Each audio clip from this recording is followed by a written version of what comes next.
It's true that the Army Ordnance Corps did the maps in Victoria's reign for the whole of the British Isles, which is why it's called Ordnance Survey.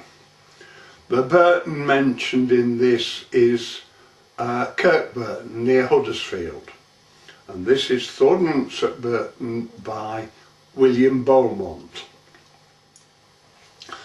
I'm ringing up me curtain upon an ancient scene when Redcoit came to Burton to measure land for Queen. They turned up in fine weather, one summer out at blue, a score altogether with one in charge at crew. A sergeant, such a pusher and just as full a swank as Emperor of Prussia. Oh, boss a penny bank.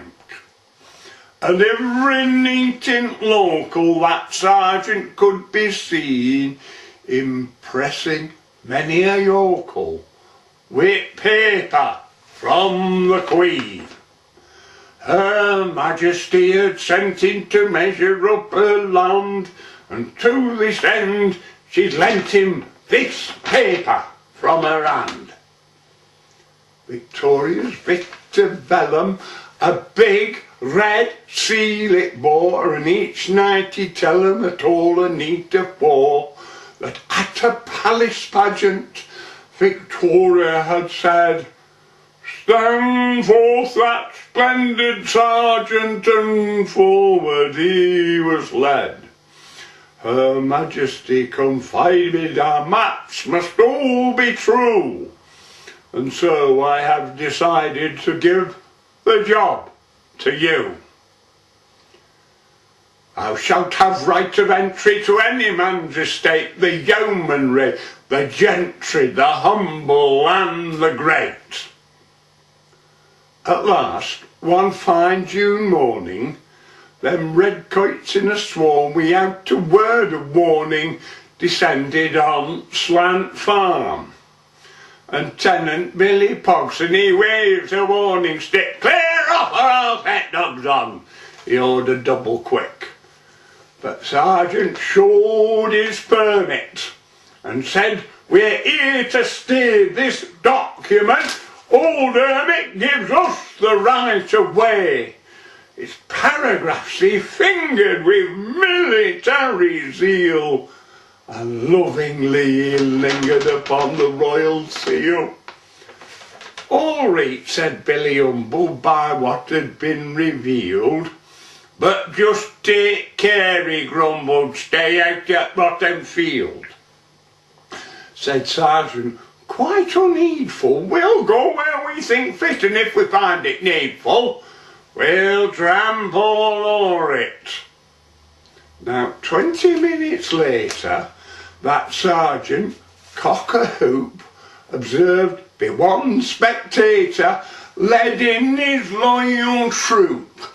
They marched in fine and steady, so splendid to be seen, with chain and tackle ready to measure land for Queen. And Farmer Pogson, viewing from t'other side that wall, said, "There'll be trouble brewing when Brutus sees 'em all." Bad-tempered Brutus lay there, a-dozing in long grass, beneath the old elm tree shade there, till he heard them redcoats pass. It made his owner shiver, that first tremendous roar, for surely no bull ever saw so much red afore. He got up on his forelegs and gave a second cry, at which a couple of scorelegs across yon field did fly. Now by my simple schooling, beyond the shade of doubt, there's no gainsaying ruling. First in is last and out.